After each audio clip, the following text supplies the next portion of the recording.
தொடரும். வாழ்ந்து பாரடி பெண்ணே பெண்ணே, வாழ நினைத்தால் உன் பாதை தெரியும். பாதை அறிந்தால் உன் வாழ்க்கை தொடரும். வாழ்ந்து பாரடி பெண்ணே பெண்ணே. பொங்கும் போது கரையை தாண்டி கடலின் அலைகள் சீறி பாயும். நேரம் வந்தால் நாமும் கூட அலையை போல மாற வேண்டும். அடங்கி இருக்கணும் பாசத்திற்காக, நிமிர்ந்து நிற்போம் மானம் காக்க. அடங்கி இருக்கணும் பாசத்திற்காக, நிமிர்ந்து நிற்போம் மானம் காக்க. வாழ நினைத்தால் உன் பாதை தெரியும். பாதை அறிந்தால் உன் வாழ்க்கை தொடரும். வாழ்ந்து பாரடி பெண்ணே பெண்ணே. காலகாலமாய் காற்றுக்கு வேலி ஓடலாகுமா மாற்றடி தோழி.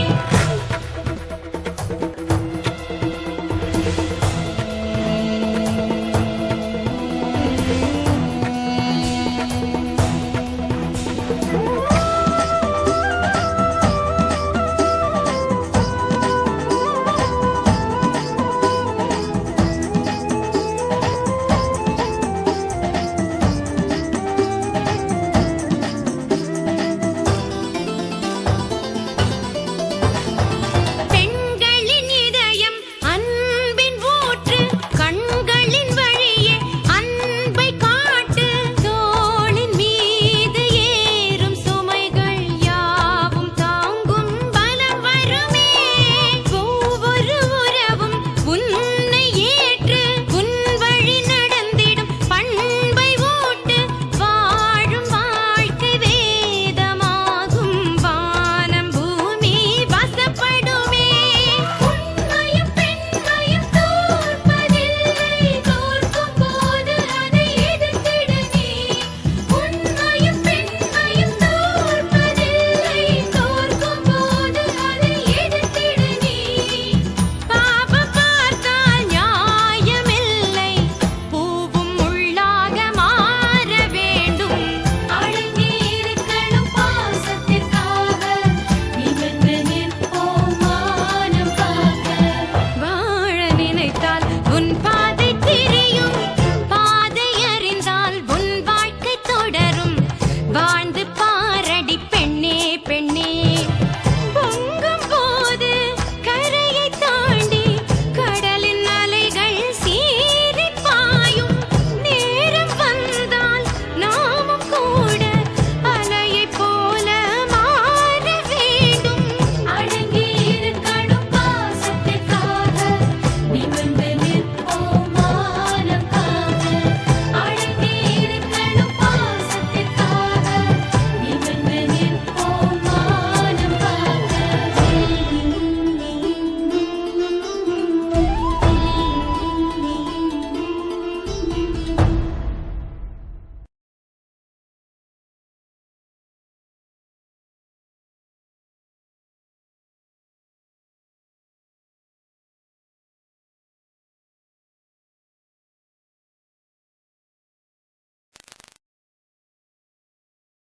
உங்க ஃபீலிங்ஸ் புரியுது.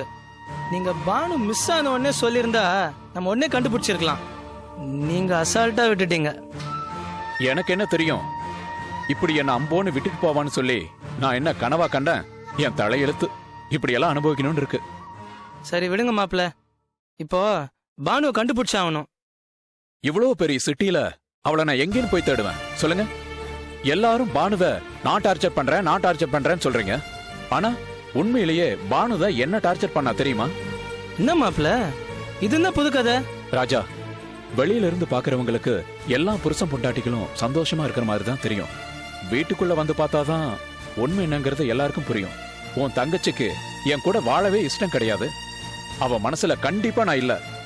ஏதோ கடமைக்காக அவ கூட வாழ்க்கை நடத்திட்டு இருக்கேன். பேசாம நீங்க அந்த சத்யாவுக்கு கட்டி கொடுத்துருங்க. இப்ப நானும் நிம்மதி இல்லாம அவளுக்கும் நிம்மதி இல்லாம இப்ப வாழ்க்கைய 2 பேருக்கும் வீணா போச்சு. நீங்க சொல்றத கேட்கும் போது எனக்கே ஷாக்கா இருக்கு. பானு அப்படிப்பட்ட பொண்ணு இல்லையே, என்னால நம்ப முடியல. ஒரு பொண்ணுக்கு எப்பவுமே 2 முகம் இருக்கும். பிறந்த வீட்டுல அவளுக்குன்னு ஒரு முகம் இருக்கும். புகுந்த வீட்டுல இன்னொரு முகம் இருக்கும். அதனால அந்த பொண்ணை பத்தி அவ பிறந்த வீட்டுல எப்பவுமே தப்பா சொல்ல மாட்டாங்க. சரி, தாலி கட்டியாச்சு, கஷ்டமோ நஷ்டமோ அவ கூட வாழ்ந்தாகணுமேனு தான் இவ்வளவு நாள் வாழ்ந்துட்டு இருக்கேன். மாப்பிள்ள, பானு என்ன நினைச்சு வீட்டை விட்டு போனான்னு, எதுக்காக போனான்னு ஒரே குழப்பமா இருக்கு மாப்பிள்ள. சரி, சத்யா அம்மா கிட்ட போய் நீங்க ஏன் தகராறு பண்ணீங்க? சத்யா போய் பார்க்க போனேன். ஒருவேளை பானு அவன்கிட்ட ஏதாவது சொன்னாலா, அவன்கிட்ட ஏதாவது விஷயம் தெரியுமான்னு கேட்க போனேன். அந்த அம்மா ரொம்ப கோவமா பேசுனாங்க. நானும் பானு எங்க இருக்கா சொல்லுங்கன்னு சொன்னேன். நான் டார்ச்சர் பண்றதா அவங்க கிட்ட சொன்னீங்களா? அது அப்படி சொல்லல. ஆரம்பத்துல அந்த அம்மா பகையை வச்சு குடும்பத்தை ரெண்டாக்க முயற்சி பண்ணது சித்திக்கு தெரியும். அதனால அப்படி பேசி போட்டு வாங்கலான்னு சொன்னேன். சாரி. சாரின்னா எல்லாம் சரியாயிடுமா? அந்த அம்மா என்ன பிடிச்சி எவ்வளவு சத்தம் போட்டாங்க தெரியுமா? உங்களால என் பேரு கெட்டு போச்சு. இப்போ அவ காணாம போனதுக்கு நான் எப்படி காரணமா இருக்க முடியும்? என்கிட்ட அப்படி கேக்குறாங்க, எனக்கு என்ன பதில் சொல்றதுன்னே தெரியல. இங்க பாருங்க ராஜா, எந்த ஒரு விஷயத்தையும் நல்லா புரிஞ்சுக்கிட்டு ஒருத்தங்கிட்ட பேசுங்க. நீங்களா உன்னை கற்பனை பண்ணிக்கிட்டு மத்தவங்களை குத்தம் சொல்லாதீங்க. மாப்பிள்ள, என் தங்கச்சி காணாம போனதுல இருந்து நான் என்ன பேசுறேன் என்ன செய்யறேன்னு எனக்கே தெரியல. நான் சின்ன பையன், ஏதாவது தெரியாம தப்பு பண்ணியிருந்தா, நான் பேசுறது உங்க மனசை பாதிச்சிருந்தா தயவு செஞ்சு எல்லாம் மனசுல வச்சுக்காதீங்க மாப்பிள்ள, ப்ளீஸ். ராஜா, எல்லாத்தையும் செஞ்சுட்டு சாரி கேட்டா சரியாயிடும்னு நினைக்காதீங்க. எதுவா இருந்தாலும் யோசிச்சு பேசுங்க. சரி மாப்பிள்ள, பானுவோட எல்லா ஃப்ரெண்ட்ஸ் வீட்லயும் விசாரிச்சிட்டேன், சொந்தக்காரங்க வீட்லயும் பார்த்துட்டேன். எங்க தேடியும் பானு கிடைக்கல. சித்தியோட ஆட்களும் பானுவை தேடிட்டு இருக்காங்க. பேசாம பேப்பர்ல விளம்பரம் கொடுத்துடலாமா? வேணாம் மாப்பிள்ள, இந்த விஷயம் அம்மாக்கு தெரிஞ்சா அவங்க இதையுமே நின்றுடும். எப்படியும் பானுவை தேடி கண்டுபிடிச்சிடலான்னு நம்பிக்கை எனக்கு இருக்கு. எனக்கும் இருக்கு ராஜா. அதுக்கு மேல கடவுள் விட்ட வழி. சரி ராஜா, நான் கிளம்புறேன். வரட்டுமா? சரிங்க மாப்பிள்ள, ஒன்றும் கவலைப்படாதீங்க. Take care. சரிப்பா, நான் வரேன்.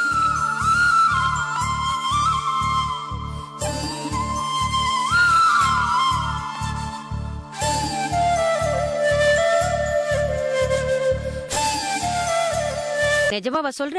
ஆமாக்கா, நீங்க சொன்ன மாதிரி அவர் இடத்துக்கு போனேன். இந்த இடத்துல நான் இருப்பேன்னு உனக்கு எப்படி தெரியும்னு சந்தேகப்பட்டாரு. நான் சிரிச்சு பேசி எப்படியோ சமாளிச்சிட்டேன். அப்புறம் நான் கொண்டு போன பால் பாயசத்தை பார்த்து சந்தோஷமா குடிச்சாரு. கொஞ்ச நேரத்துல மயங்கி விழுந்துட்டாரு. அப்புறம் கை கால் இழுத்து அப்படியே செத்துட்டாரு. என்னால நம்பவே முடியலையே. சாதாரண காரியமா பண்ணிருக்க நீ? அவ ஒரு மலை. அவனை இவ்வளவு சாதாரணமா சாட்சி போடுவேன்னு நான் கனவுல கூட நினைக்கல. அக்கா, ஒரு பொண்ணு நினைச்சா ஒருத்தனை வாழ வைக்கவும் முடியும், சாகடிக்கவும் முடியும். சாந்தி, நீ சாதாரணமான ஆள் இல்லடி, நீ பயங்கரமான ஆளுடி. இப்படி ஒருத்தி எனக்கு கிடைச்சதுல எனக்கு சந்தோஷம். இத பாரு சாந்தி, இனிமேதான் நீ ரொம்ப கேர்ஃபுல்லா இருக்கணும். நீ அவன் இடத்துக்கு போகும்போது யாராவது பாத்தாங்களா? இல்லக்கா, அதெல்லாம் நல்லா பாத்துட்டு தான் போனேன். ஒருத்தரும் என்ன கவனிக்கல. நல்ல காரியம் செஞ்சிருக்க. இப்போதைக்கு நீ இந்த ஊர்ல இருக்க கூடாது. பிரச்சனை எல்லாம் முடிஞ்ச பிறகு வா. அது வரைக்கும் நான் சொல்ற இடத்துக்கு போ. என்ன எங்கக்கா போ சொல்ற? பயப்படாத. எனக்கு நீ ஒரு உதவி பண்ணிருக்க, நான் உன்னை சும்மா விட்டுருவனா? என் ஃப்ரெண்டு பேரு மங்காத்தா. அவ நாகர்கோயில்ல இருக்கா. அவ வீட்டுக்கு போ.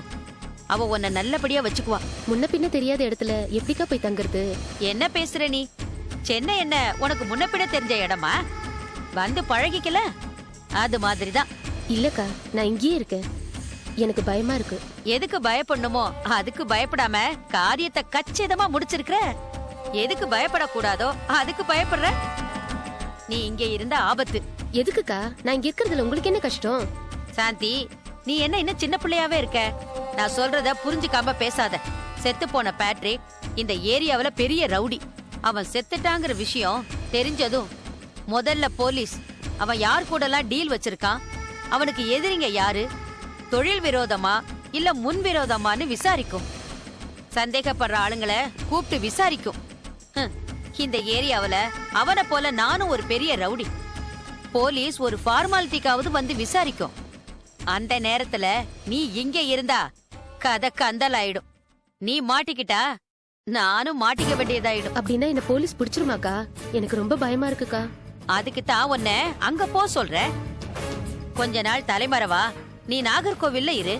இந்த மேட்டர் எல்லாம் முடிஞ்சதுக்கு அப்புறம் நானே உனக்கு தகவல் சொல்றேன். அப்புறமா நீ இங்க வா. என்ன சொல்றது சரியா? சரிக்கா, அவங்க என்ன நல்லா பாத்துக்குவாங்களா? என் ஃப்ரெண்டு தான் அவ. அவகிட்ட நீ இங்க நடந்தத பத்தி எதுவுமே சொல்லாத. நீ சொந்தக்கார பொண்ணுன்னு அவகிட்ட நான் சொல்லி இருக்கேன்.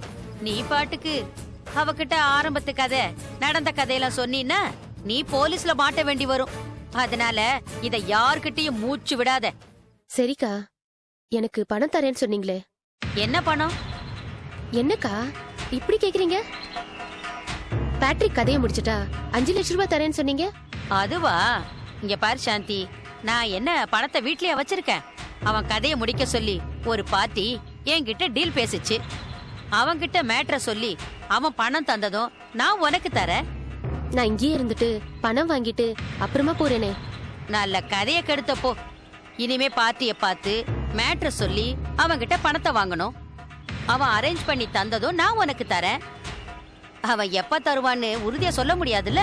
நான் பாட்டுக்கு நாகர்கோயில் போயிட்டா அப்புறம் பணத்தை எப்படி வாங்குறது? எனக்கு பணம் கைக்கு வந்ததும் நானே நாகர்கோயிலுக்கு வந்து பணத்தை தரேன். அது சரி வராதுக்கா. இந்த சென்னையிலேயே தாம்பரத்திலயோ இல்ல பல்லாவரத்திலயோ தங்கிக்கிறேன்க்கா. நீ பணத்தை கரெக்ட் பண்ணதும் நான் கிளம்பி வரேன். உன்கிட்ட பணத்தை வாங்கிட்டு நான் எஸ்கேப் ஆயிடுறேன். நான் உனக்கு துரோகம் செய்ய மாட்டேன், நம்பு என்ன. உயிருக்கு உயிரா ஒருத்தனை லவ் பண்ண, அவனும் என்னை ஏமாத்திட்டான். எங்க வீட்ல இருக்கிறவங்களும் என்ன புரிஞ்சுக்காம திட்டாங்க. அவங்க கிட்டயும் ஏமாந்துட்டேன். பேட்ரிக் நல்லவன் நம்பி இருந்தேன், அவன்கிட்டயும் ஏமாந்துட்டேன். இத பாரு சாந்தி, நீ ஏதோ விரக்தியில பேசுற. உன்னை மத்தவங்க ஏமாத்துன மாதிரி உன்னை நான் ஏமாத்த மாட்டேன். உங்க மேல நம்பிக்கை இருக்குக்கா. இருந்தாலும் இருந்து பணத்தை வாங்கிட்டு போறேனே. என்ன நீ நம்பாத போது உன்னை நான் எப்படி நம்புறது? பேட்ரிக் உண்மையிலேயே செத்து போனானா இல்லையான்னு உறுதியா தெரிஞ்ச பிறகு, பாட்டி என்ன நம்பின பிறகு நான் பணத்துக்கு ஏற்பாடு பண்றேன். ஒருத்தி சொன்னதும் உடனே நம்புறதுக்கு சாதாரண ஆள் இல்ல. நான் சரோஜா, புரியுதா? ஒருவேளை என்னை ஏமாத்துனா நான் என்ன செய்வேன்னு உனக்கு தெரியாது. ஏங்கா என் மேல சந்தேகப்படுறீங்களா? நான் அந்த மாதிரி ஆளா? ஏண்டி சாந்தி, நீ என் மேல சந்தேகப்படலாம், நான் உன் மேல சந்தேகப்படக்கூடாதோ? உனக்கு ஒரு நியாயம், எனக்கு ஒரு நியாயமா? எல்லாரும் உன்னை ஏமாத்திட்டாங்கன்னு நீ ஃபீல் பண்ற. மத்தவங்களோட கம்பேர் பண்ணி என்கிட்ட பேசாத, புரிஞ்சுதா? சரிக்கா, இப்ப எவ்வளவு இருக்கோ அத கொடுங்க. மத்தவங்க கிட்ட என்னால கையேந்தி நிக்க முடியாது. என் கையில 4 காசு இருந்தாதான் மதிப்பு. என்னடி இருக்கிறத தூக்கி கொடுத்துட்டு நான் என்ன பண்றது? எப்படியாவது நீங்க அட்ஜஸ்ட் பண்ணிக்கங்க. எனக்கு உங்களை விட்டா இப்போதைக்கு வேற யாரையும் தெரியாது. அதுக்குதான் உங்ககிட்ட கேக்குறேன். சரி இரு வர. இவகிட்ட பணத்தை வாங்கிக்கிட்டு நம்ம நைஸா எஸ்கேப் ஆகிட வேண்டியதுதான். இல்லனா இவன் நம்ம கதையே முடிச்சிருவா.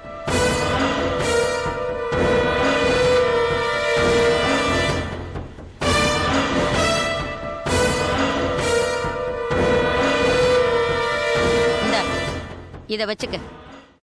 இதுல 50,000 ரூபாய் இருக்கு. மேல பணம் என் கைக்கு வந்ததும் நானே வரேன். இங்க நடந்தத பத்தி யார்கிட்டயும் மூச்சு விடாத. அடிக்கடி போன் பண்ணி டார்ச்சர் பண்ணாத. பணம் ரெடியானதும் நானே போன் பண்ணிட்டு வரேன், புரியுதா? சரிக்கா, அவங்க அட்ரஸ் கொடுங்க. அவங்க கிட்ட நான் வரதா சொல்லிடுங்க. நீ கிளம்பி போ. நாகர்கோயில்ல இறங்கிட்டு போன் பண்ணு. நான் உனக்கு இடம் சொல்றேன். அங்க போய் ரொம்ப ஓவரா பேசி மாட்டிக்காத. நான் உன்னை பத்தி நல்ல விதமா சொல்லி வச்சிருக்கிறேன். இங்க நடந்தது யாருக்கும் தெரிய வேண்டாம். சரிக்கா, நான் கிளம்புறேன்.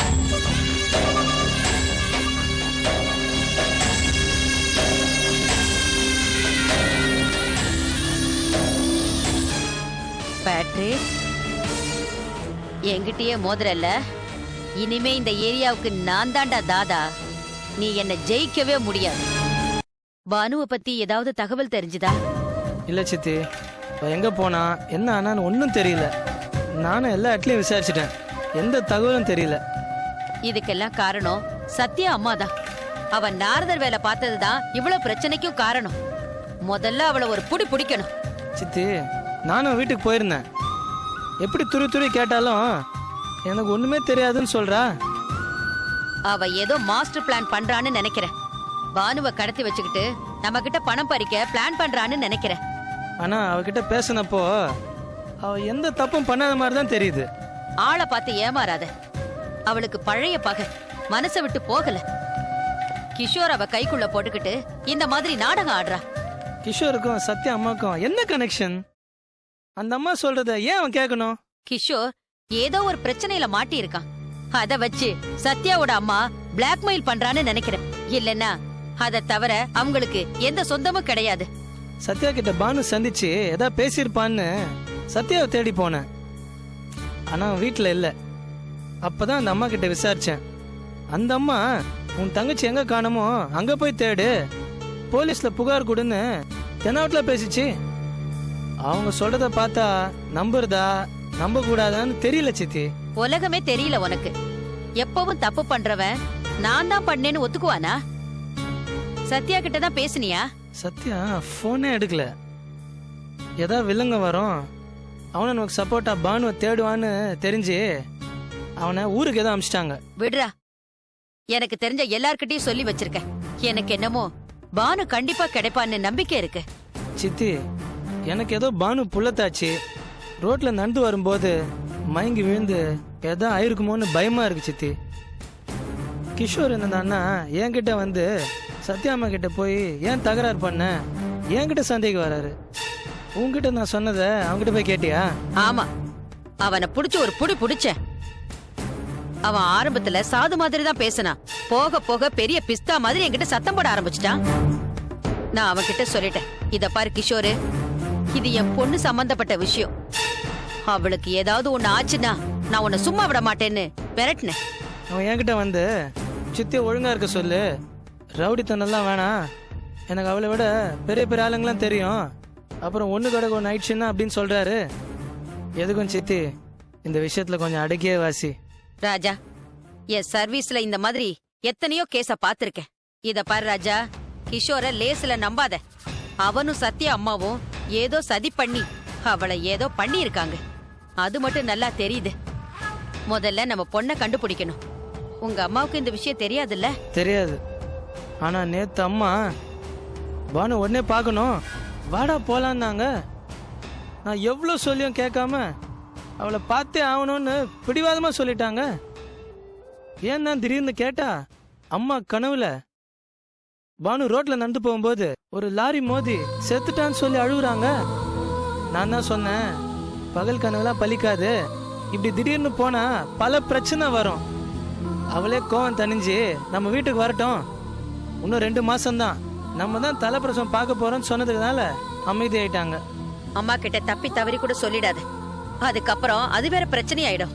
சித்தி, நிம்மதியா தூங்கி பல நாள் ஆச்சு. எப்படியாவது பானுவை கண்டுபிடிச்சாகணும். அவளுக்கு என்ன இருக்குமோ ஏதா இருக்குமோன்னு பயமா இருக்கு. தினமும் ஒரு ஆஸ்பத்திரியா போய் பார்த்துட்டு இருக்கேன். ரோட்ல எந்த பொண்ணை பார்த்தாலும் பானு மாதிரியே தெரியுது. தூக்கமே வரமாட்டேங்குது. ஒருவேளை தூங்கிட்டா கெட்ட கெட்ட கனவா வருது. பயமா இருக்கு சித்தி. பேசாம போலீஸ்ல புகார் கொடுத்துருவா? போலீஸ்ல புகார் கொடுத்துட்டா உடனே கண்டுபிடிச்சிருவாங்களா? அவளுக்கும் கிஷோருக்கும் ஏதாவது பிரச்சனை வந்திருக்கும். அவனுக்கு பயம் காட்டுறதுக்கு கூட அவ எங்கேயாவது ஃப்ரெண்டு வீட்டுல கூட தங்கி இருக்கலாம்ல. எல்லாத்தையும் பாசிட்டிவா பாக்குற, அதனால உனக்கு எல்லாம் நல்லதாவே தெரியுது. எனக்கு ரொம்ப குழப்பமா இருக்கு சித்தி. வீணா குழம்பி நிக்காது, மனச அலப்பாய விடாத. சித்தி, நீ தப்பா நினைக்கலன்னா ஒரு விஷயம் சொல்றேன், சொன்னா நீ கோவப்படக்கூடாது. சும்மா சொல்லு, உன் மேல நான் ஏன் கோவப்பட போறேன்? பானு பிரச்சனைக்கு முன்னாடி பேட்ரிக் அண்ணன் கிட்ட சொன்னால, அப்ப அவரு கூப்பிட்டு மிரட்டி வச்சாருல, அதுல இருந்து எந்த பிரச்சனையும் இல்லை. அதே மாதிரி இப்ப பானு காண போன விஷயத்த பேட்ரிக் கிட்ட சொல்லலாங்கிறியா? ஆமா சித்தி, நான் நினைச்சத கரெக்டா சொல்றேன். உனக்கு ஏண்டா புத்தி இப்படி போகுது? அவ யாரு பேட்ரிக்? நான் பாக்க நேத்துக்கு தொழிலுக்கு வந்த பையன். என்ன வச்சுக்கிட்டு அவனை தேடி போனா என்ன எவன்டா மதிப்பான்? ஏற்கனவே அவன் என் தொழிலுக்கு எதிரி. என் மேல இருக்கிற பகைய மனசுல வச்சுக்கிட்டு என்ன பழி வாங்குறதா நினைச்சு பானுவ பழி வாங்கிட்டா என்ன பண்ணுவ? என்ன சித்தி, இப்படி எல்லாம் கூட நடக்குமா? இந்த தொழில்ல போட்டி இருக்கிற அளவுக்கு பொறாமையும் இருக்கு. யாரு பெரியவங்க யாரு சின்னவங்கங்கிற ஈகோவும் இருக்கு. நாம தான் பேட்டைக்கு ராஜான்னு நினைச்சு ஒருத்தனை ஒருத்தன் காலி பண்ணி இதுவே அவங்களுக்கு பொழப்பா போச்சு. எந்த ரவுடியும் 100 ஆயுசோட வாழ்ந்ததே கிடையாது. நீ பாட்டுக்கு பானுவை காப்பாத்துறேன்னு நினைச்சு பேட்ரிக் கிட்ட உளறிடாத, அது உனக்கே வினையாயிடும். ஏற்கனவே அவன் என்னை எப்படி காலி பண்றதுன்னு நாள் குறிச்சுக்கிட்டு இருக்கான். என்ன சித்தி நீ வேற இப்படி சொல்லி பயன்படுத்துற? நான் யாருக்கிட்டயும் போல. நீ ஏன் நல்லா தேடு. உன் ஆள் மூலியமா தகவல் தெரிஞ்சா எனக்கு சொல்லு. நல்லதே நினைச்சா நல்லதே நடக்கும். இப்ப நான் எல்லா கோயிலுக்கும் போறேன், எல்லா சாமிக்கிட்டையும் வேண்டிக்கிறேன். எனக்கு வேணா எந்த தண்டனை வேணா கொடு, என் தங்கச்சியை காப்பாத்து, அவள் என் கண்ணுலயாவது காட்டுன்னு சாமி கிட்ட தினமும் வேண்டிக்கிறேன். நல்லவங்களை சோதிக்கிறது அந்த ஆண்டவனோட விளையாட்டு. கவலைப்படாம போயிட்டு வா. கூடிய சீக்கிரம் பானு கிடைச்சிருவா. இத கேட்கும்போது எனக்கு ரொம்ப சந்தோஷமா இருக்கு சித்தி. நான் வட்டா சித்தி. சரிப்பா, போயிட்டு வா.